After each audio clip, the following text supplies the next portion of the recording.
What's up, guys? Or should I say, good day, mate. I don't know if you've been paying attention to what's been going on in Australia, but let me tell you what, from what I have researched, it looks like hell has broke loose down under. Riots and protests have broke out, and rightfully so. It seems that the tyrant Australian government is out of control. Here in America, you don't hear anyone talking about what's going on in Australia right now. And the reason is Americans are thoroughly distracted with football games, rock concerts, and television. And let me tell you what, the television they're watching is not what you're seeing on the screen right now. They could give a flying fart about Australia because they're thoroughly distracted with bread and circuses. There's Monday morning traffic, and then there's this. Thousands of cars and trucks lined up at the border, drivers stopped and interrogated. Police doing their best to get through the growing gridlock. Good few hours at least.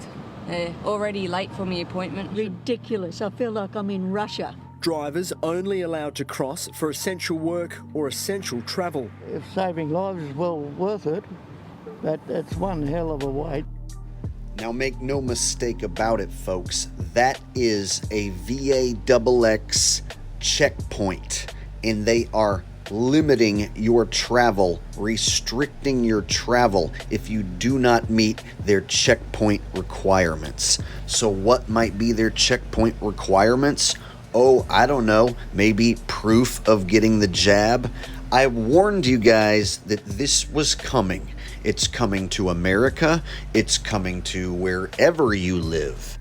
I warned you on this channel during several live streams that one day you're going to be driving, you will come to a halt, traffic will be backed up for miles, somebody will eventually walk up to your window in a uniform and a muzzle, and they will demand to see your VAXX passport.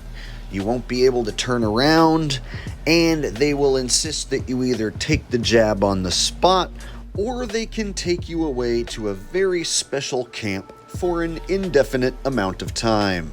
Businesses forced to close as their customers are kept inside and their staff kept out. Just seems a bit unfair, really. We can't go to work, so we've lost 100% of our Queensland clients. Further west in Wallangarra, students from New South Wales ordered off their school bus and sent home as the town was split in two. The only general store is in Queensland, its owner in New South Wales. People live 60 feet the other side of the border can't come across the one and only shop in the whole area. One group of workers also trapped on the other side of the border are teachers, no longer considered essential. Extended as the Queensland government plans even more restrictions. Those essential workers, they will be required to have at least one dose of their vaccination. How they prove it is still being worked out. Look, I trust people. So who's going to go and put forward and say they've been vaccinated when they haven't been? Given until Friday to get the jab and hopefully get back on the job. Elliot Chipper, 7 News. So, Josh Riverich, how's the traffic down at the border this evening? Well, Max, as you can see behind me, it's a lot better than this morning for Queenslanders heading home from New South Wales. And the queues are expected to ease over the next few days as more people are turned around. It's anticipated fewer will try to get through. The new vaccine rule will also prevent more people from crossing into Queensland. A new border pass is likely to be introduced once that vaccine order comes into play on Fridays. Authorities are hopeful that will not only protect Queenslanders but also help ease congestion here on the border. It's anticipated fewer will try to get through. The new vaccine rule will also prevent more people from crossing into Queensland.